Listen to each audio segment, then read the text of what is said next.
वडोदरा के सावली तालुका के तुंडाव गांव की डेयरी में भ्रष्टाचार का आरोप लगाया गया है, जिससे पशुपालकों का अनोखा प्रदर्शन देखा गया। सावली तालुका के तुंडाव गांव में दूध उत्पादक डेयरी में पिछले 5 वर्षों से भ्रष्टाचार के आरोप लगाए जा रहे हैं। ग्रामवासियों और पशुपालकों का कहना है कि डेयरी के संचालन में भारी अनियमितताएं हो रही हैं। इस मुद्दे को लेकर 6 महीने पहले ग्रामवासियों ने बरोड़ा डेयरी के अध्यक्ष, चेयरमैन और जिला रजिस्ट्रार को शिकायत की थी, लेकिन 6 महीने बीतने के बाद भी डेयरी प्रशासन और प्रबंधकों की ओर से कोई प्रतिक्रिया नहीं आई। प्रशासन की चुप्पी और अनदेखी से नाराज होकर तुंडाव गांव के पशुपालक ने अनोखा प्रदर्शन किया। उन्होंने डेयरी के सामने सड़कों पर दूध बहाकर अपना विरोध दर्ज कराया। सावली तालुकाना टुंडाव गामे पशुपालको साथे अन्याय थता આજરોજ ટુંડાવની ડેરી બરોડા ડેરીએ તારાબંધી કરી છે। પશુપાલકોએ દૂધ ભેળીને વિરોધ દર્શાવ્યો છે।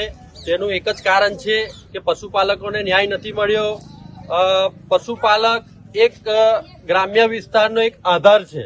પશુપાલક એક પોતાનું ઘર ચલાવે એ રીતનો એક આધાર છે, તેનામાં ખૂબ જ ઘોર અન્યાય થયો છે। પશુપાલકોએ આજથી 6 મહિના પહેલા ચેરમેન શ્રીને રજૂઆત કરી હતી કે અમારા ત્યાં ડેરીમાં કોઈ હિસાબ મળતો નથી, જેમ ફાવે એમ મનમાની કરીને ડેરી ચલાવે છે। તે છતાં આજે 6 મહિના બાદ પણ હજુ પણ હિસાબ મળ્યો નથી।